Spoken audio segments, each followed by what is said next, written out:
Ele pode fazer uma bagunça séria. Mas, assim, tudo isso também será pior para ele. Porque ele vai sair. Se ele perder a eleição de 2022, ele vai sair. Principalmente se ele perder do PT. Ele vai sair. O PT vai tirar ele, a galera vai tirar ele a pulso, e se ele não sair, ele vai pra cadeia. Então, isso que vai acontecer com ele. Então, é melhor ele até não fazer nada. Até entregar ali de bom grado. Porque não entregando de bom grado, o que vai provavelmente ocorrer é que vão tirá-lo à força. E ele será preso.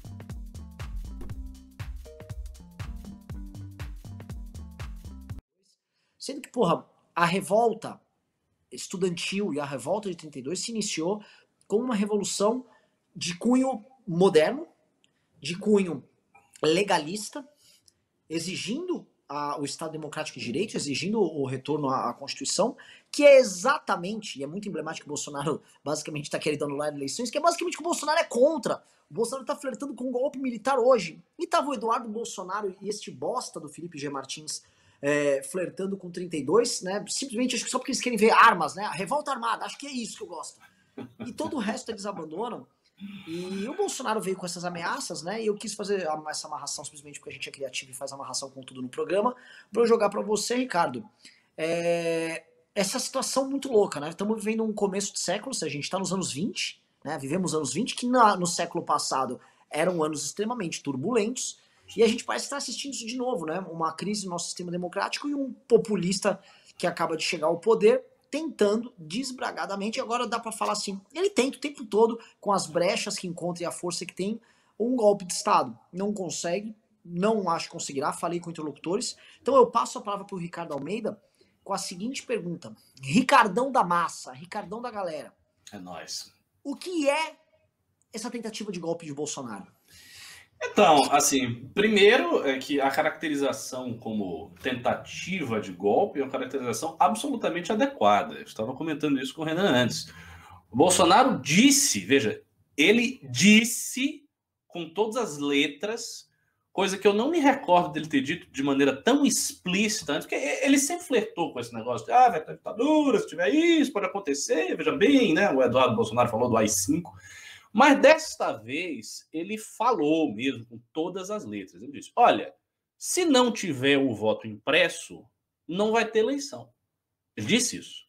Ele disse isso. Aí a pergunta que fica, a pergunta óbvia para ele é, se não passar o voto impresso, vai ter o quê? Se não vai ter eleição. O governo federal vai impedir a eleição de acontecer? É isso? Imagine, não passou o voto impresso, não vai ter voto impresso. Aí vai ter eleição. O que o governo federal vai fazer? Ele vai impedir? Ele vai, por exemplo, sequestrar as urnas eletrônicas e não deixar que as urnas eletrônicas cheguem até as suas destinações? Ele vai bagunçar isso aí? Ele vai tentar obstruir o TSE? Ele vai tentar intervir no TSE? O que ele vai fazer exatamente? Porque o Bolsonaro se beneficia sempre, quando ele fala as coisas dele, de uma ambiguidade que ele sempre deixa no ar. Então ele diz que algo vai acontecer, mas ele não diz com todas as letras o que vai acontecer. Mas ele diz que não vai ter eleição. Então, se não tiver voto impresso, não vai ter eleição. E logo em seguida ele foi respondido pelo Barroso numa nota oficial do TSE, nota, a meu ver, assim, clara e indisputável, em que o Barroso disse a obviedade básica que houve eleição com urna eletrônica sem voto impresso e os caras ganharam de espectros ideológicos diversos. E isso é um fato. Ganhou o PSDB, ganhou o PT e ganhou o Bolsonaro. Não tem para onde correr. Você diz, não, só o PT ganhou. Aí tudo bem. Só o PSDB ganhou. Não. Presidentes com ideologias as mais diversas ganharam as eleições na urna. Bolsonaro foi eleito nesta mesmíssima urna que ele está reclamando de ser fraudada. Isso é absolutamente ridículo. Como é que um presidente que foi eleito pela urna, em um contexto que ele fazia um discurso muito mais anti-establishment lá atrás do que agora, sempre bom lembrar, porque agora ele está muito mais dentro do establishment, né? Ele fez aliança com o Centrão, ele conversou com o Dias Toffoli, ele tentou dar uma apaziguada no STF, que isso perseverou por um tempo, mas depois o desarranjo foi total. Mas o fato é, ele construiu um governo que foi um governo em que ele foi cedendo cada vez mais para o establishment. Então, em 2018, ele era uma alternativa muito mais outsider do que ele vai ser em 2022. E mesmo assim, ele ganhou a eleição. Então, isso não tem lógica nenhuma. Veja, essa posição do Bolsonaro é inteiramente diferente da posição que aconteceu lá na Bolívia, que está rolando no Peru. Né?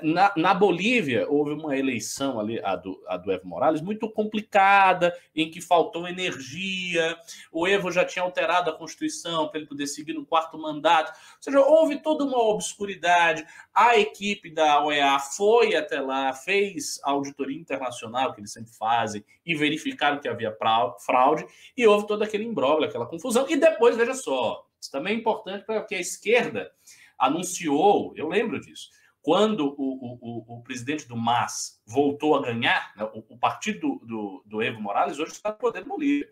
E a esquerda cravou, dizendo, não, eles não vão deixar, vai ter golpe. E deixaram, e ele está lá. E não teve golpe nenhum. No Peru, houve agora uma eleição muito, muito, muito disputada entre o Pedro Castillo e a Keiko Fujimori. Assim, uma eleição por diferença ínfima de voto, coisa que não aconteceu no Brasil. O Bolsonaro ganhou com uma certa folga do Haddad. Então, assim, ele ganhou com folga.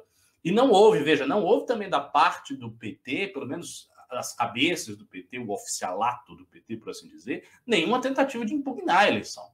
O PT não saiu dizendo que teve golpe, não perdemos, fomos derrotados do tapetão. O PT nem fez isso. O PT aceitou a eleição. Eles aceitaram. Eles tiveram, nesse sentido, uma postura democrática. Não estou aqui querendo elogiar o PT, mas eles tiveram uma postura democrática. E agora, no Peru, ainda não se passou a faixa para o Pedro Castillo. Por quê? Porque existe uma quantidade enorme de pedidos de indeferição das eleições por parte da Keiko Fujimori e dos seus aliados, que estão sendo julgados. Então, há um julgamento em curso que está acontecendo neste exato momento que nós estamos fazendo esse news sobre a legitimidade lá da eleição do Peru. Eu, particularmente, não sei, eu não conheço bem o contexto do Peru. Eu vejo, por exemplo, que tem parte da esquerda que está dizendo que a Keiko Fujimori está dando um golpe, não sei. Tudo também muito exagero, porque não há golpe. Golpe não vamos aceitar a eleição de jeito nenhum, bota o exército na rua, não deixa, tira esse cara e o cara é exilado. Isso é golpe. Não é o que está acontecendo. O que está acontecendo é um problema que vai ser avaliado pelos órgãos responsáveis. No entanto, eu tendo a crer que não teve também fraude nenhuma lá no Peru, porque a comissão do OEA já auditou, disse que não teve fraude nenhuma. Então está uma coisa meio forçada. Me parece que o Vargas Llosa anunciou, disse aí que pode ter acontecido um golpe. Está havendo uma controvérsia em torno disso. O fato é que foram 2 eleições em contexto muito complicado. No caso do Brasil, não. No Brasil, a vitória do Bolsonaro foi clara e cristalina, e ele assumiu a presidência. A derrota do Aécio, que foi uma derrota mais conturbada, o próprio PSDB admitiu que não houve voto na urna. Então não tem isso. A urna é fraudada. Isso é uma estratégia grotesca que esses caras têm desde antes de 2018. Eles vinham com essa conversa, por quê? Porque, embora os bolsonaristas sempre digam que eles já sabiam do resultado, os bolsonaristas gostam de alegar isso, a gente já sabia, é óbvio, eles não sabiam. Então eles tinham medo de chegar lá na urna e o PT ter mais voto. E se isso acontecesse, eles iam estar infernizando o país, dizendo que eles foram roubados, que houve fraude e tal. Mas eles ganharam. Eles ganharam. Então, se eles ganharam, não pode ter havido fraude. Eu, pessoalmente, eu sou até a favor do voto impresso. Se é por uma questão de segurança e tal, que seja feito o voto impresso. A questão é que esta pauta, que é uma pauta razoável, na mão do Bolsonaro se torna uma desculpa para, uma vez que não tem o voto impresso, ele ficar alegando que houve fraude. E outra coisa, se o voto impresso, porventura, passasse, ele ia dizer que tinha fraude do mesmo jeito. Ele ia dizer, não, mas fraudaram, mas não é bem assim, a contagem, eu não estava lá na contagem, a auditoria foi mal feita, roubaram os votos. Ele ia inventar uma maneira de dizer que ele não vai perder. Então, assim, ele ameaçou pela enésima vez o país de dar um golpe, ameaçou com todas as letras, disse que não ia ter eleição. E isto é um absurdo. Isso já veio em seguida daquela carta vergonhosa do Braga Neto, em nome das Forças Armadas, dizendo que vocês estão esticando demais a corda. Sempre tem isso, né? tem uma parte das Forças Armadas que está com o Bolsonaro que fica alegando, não, estão esticando a corda, estão fazendo isso, estão fazendo aquilo, porque não sei o quê. Porque... Como assim? O Exército está no poder. Um dos esteios fundamentais do governo Bolsonaro é o Exército. Ele está no poder em vários cargos. Do primeiro, do segundo, do terceiro, do quarto, do quinto escalão. Então não tem o que o Exército se sentir não contemplado. O problema do Exército é muito simples. O Exército embarcou numa alternativa eleitoral com um cara que é um imbecil. E se queimou. E é a vida. Meu avô foi capitão do Exército, eu não tenho nada contra o Exército, eu gosto do Exército Brasileiro, é uma instituição que eu respeito, mas o Exército entrou nessa furada. E está aí carregando o abacaxi, que nem todo mundo que está com o Bolsonaro, que nem os liberais dos institutos liberais que entraram com o Bolsonaro também, que estão carregando. Então, assim, todo mundo que está com o Bolsonaro está numa situação muito ruim, porque ele é muito ruim. O núcleo do governo Bolsonaro é uma tragédia. Então, se você está com isso aqui, você tem problemas. Se o MBL tivesse ficado com o Bolsonaro, o MBL estava lascado. É que, graças a Deus, não estamos. Há muito tempo, desde sempre, na verdade. A gente começou a fazer críticas ao Bolsonaro no primeiro dia. No primeiro dia, a gente já fez algumas críticas. Assim, os primeiros meses de governo foi mais ou menos ok, depois a gente viu que a coisa degringolou completamente e viemos para uma crítica muito aberta mesmo, e entrar em oposição e tal. Então, esta é a situação. Essa é a situação. Eu volto a dizer, não temo pela continuidade da democracia brasileira, não acho que ele tenha força para fazer o que ele quer fazer, mas acho que ele pode tentar alguma coisa. O quê? Tentar não entregar a faixa, tentar dizer que ele não vai sair, botar a militância bolsonarista ali na frente de Brasília, fazer uma agitação, tentar ver se a polícia militar que o apoia intervém. Ele pode fazer uma bagunça séria. Mas, assim, tudo isso também será pior para ele. Porque ele vai sair. Se ele perder a eleição em 2022, ele vai sair. Principalmente se ele perder do PT. Ele vai sair. O PT vai tirar ele, a galera vai tirar ele a pulso, e se ele não sair, ele vai para cadeia. Então, isso que vai acontecer com ele. Então, é melhor ele até não fazer nada. Até entregar ali de bom grado, porque não entregando de bom grado, o que vai provavelmente ocorrer é que vão tirá-lo à força. E ele será preso. Porque um presidente que perdeu a eleição não pode ficar no poder. Não existe isso. Ah, não vou. Não, eu não vou, não. Eu vou ficar aqui. Todo mundo vai ficar aqui dentro, a gente não vai entregar a faixa e vamos continuar o governo como se fosse uma situação normal. Isso não existe. Isso é um golpe por inércia. Então, assim, ele pode tentar um golpe por inércia. Tipo, não me tirem, eu vou ficar aqui parado. Isso é um golpe por inércia, você tem que sair.